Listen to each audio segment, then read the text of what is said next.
ഇപ്പോൾ പ്രധാനമന്ത്രി നരേന്ദ്രമോദി വേദിയിലേക്ക് വരികയാണ്. അദ്ദേഹത്തെ സ്വാഗതം ചെയ്തുകൊണ്ട് ബി.ജെ.പിയുടെ മുദ്രാവാക്യം വിളികൾ പ്രധാനമന്ത്രി നരേന്ദ്രമോദി വേദിയിലേക്ക് വരുന്നു.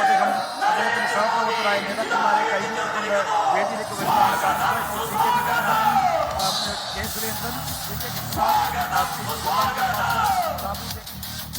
ഉത്തരഖണ്ഡത്തെ വേദിയിലേക്ക് പ്രധാനമന്ത്രി നരേന്ദ്രമോദി എത്തുകയാണ്. വേദിയിൽ എല്ലാവരും ബഹുമാനപൂർവ്വം എഴുന്നേറ്റ് നിന്ന് കൈകൂപ്പുന്നവരെ തിരികെ കൈകൂപ്പിക്കൊണ്ട് വേദിയിലേക്ക് അല്ലെങ്കിൽ ഇരിപ്പിടത്തിലേക്ക് നരേന്ദ്രമോദി നീങ്ങുകയാണ്. കിറ്റക്സിന്റെ ഈ പറയുന്ന 2020 ചീഫ് കോർഡിനേറ്റർ സാബുവും ജേക്കബ് അടക്കം ആ വേദിയിലുണ്ട്.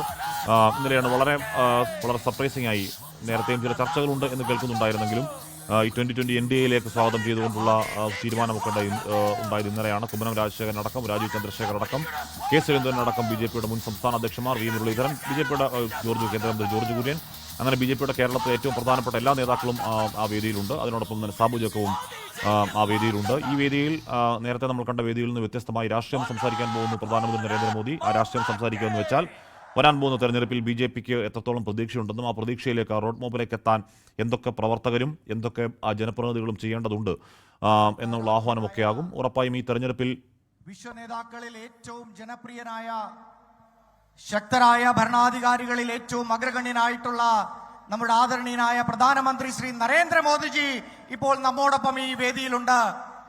അതോടൊപ്പം വികസിത കേരളം, സുരക്ഷിത കേരളം, വിശ്വാസ സംരക്ഷണം എന്ന മഹത്തായ നമ്മുടെ ലക്ഷ്യങ്ങൾക്ക് അദ്ദേഹത്തിന്റെ പിൻബലവും നമ്മോടൊപ്പമുണ്ട്.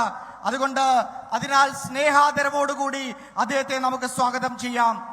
പാർട്ടിയുടെ സംസ്ഥാന കമ്മിറ്റിക്ക് വേണ്ടിയുള്ള സ്നേഹാദരവ് സ്വീകരണം നൽകാൻ വേണ്ടിയിട്ട് പാർട്ടിയുടെ ആരാധ്യനായിട്ടുള്ള സംസ്ഥാന അധ്യക്ഷൻ ശ്രീ രാജീവ് ചന്ദ്രശേഖർജിയെ ക്ഷണിച്ചുകൊള്ളുന്നു. ആദരണീയനായ പ്രധാനമന്ത്രിക്ക് സ്വീകരണം നൽകാൻ വേണ്ടിയിട്ട് പാർട്ടിയുടെ ആരാധ്യനായിട്ടുള്ള സംസ്ഥാന അധ്യക്ഷൻ ശ്രീ രാജീവ് ചന്ദ്രശേഖർജിയെ ക്ഷണിച്ചുകൊള്ളുന്നു. ആദരണീയനായ പ്രധാനമന്ത്രിക്ക്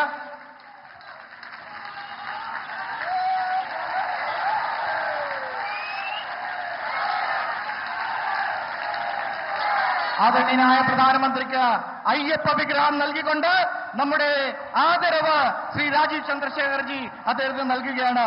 भगवान स्वामी अय्यप्पन का एक भव्य मूर्ति आदरणीय प्रधानमंत्री जी को भेंट करते हुए राजीव चंद्रशेखर जी उनका स्वागत कर रहे हैं.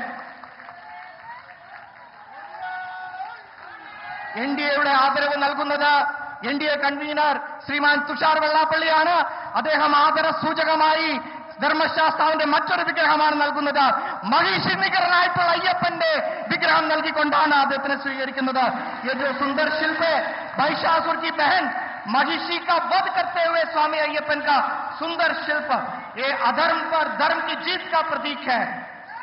അതുപോലെ തന്നെ ഐതിഹാസികമായ വിജയം നേടിയ, കോർപ്പറേഷൻ വിജയം നേടിയ തിരുവനന്തപുരത്തിന് വേണ്ടിയിട്ട് ജില്ലാധ്യക്ഷൻ ശ്രീ കരമന ജയന്തിയും അതോടൊപ്പം ബഹുമാനപ്പെട്ട മേയർ ശ്രീ വി രാജേഷും ഡെപ്യൂട്ടി മേയർ ശ്രീമതി ആശാനാഥും ചേർന്ന് പ്രധാനമന്ത്രിയെ സ്വീകരിക്കുകയാണ്.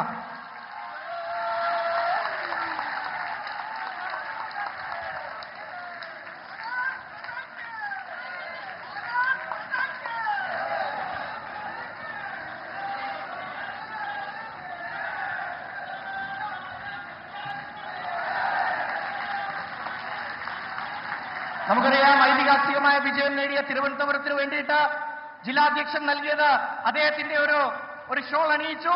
അതോടൊപ്പം ബോലോ ഭാരത് മാതാ കി, ബോലോ ഭാരത് മാതാ കി, ബോലോ ഭാരത് മാതാ കി.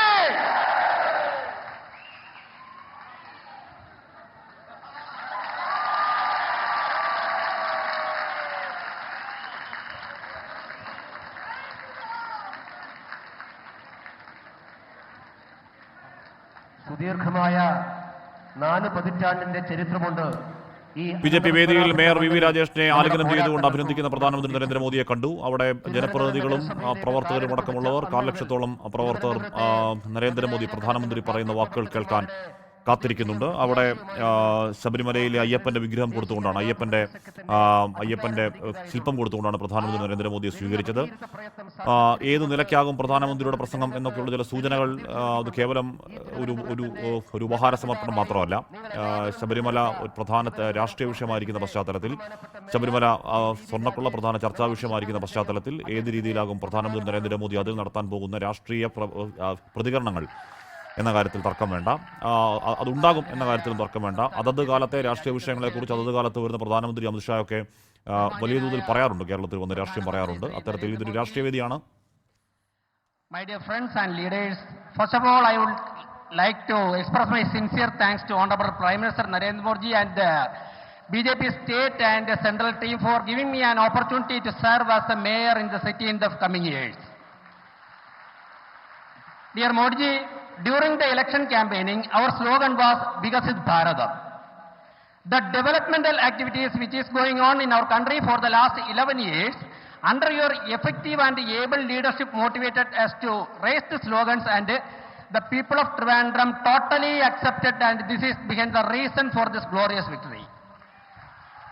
I would like to mention you an important thing that during the election campaigning from various parts, especially from our media friends, repeatedly asked not to the leaders, to the workers also, is it possible to be here Narendra Modi within 45 days after the poll. I am very proudly say that, media friends, here is our Prime Minister, Honorable Narendra Modi, to bless this city. Modi ji, your 3 times tweets and your letter addressing Trivandrum and Kerala and mentioning Trivandrum's names, especially in Calcutta and Assam programs, and your presence here, it motivated us to implement the slogans raised by us during the election campaigning. ലോകത്തെവിടെയായാലും ഏത് സമയത്തും 24 വാർത്തകളും augmented reality പാക്കേജുകളും എക്സ്പ്ലെയിനറുകളും വിശദമായി കാണാൻ ഞങ്ങളുടെ YouTube channel നിങ്ങൾക്ക് subscribe ചെയ്യാം.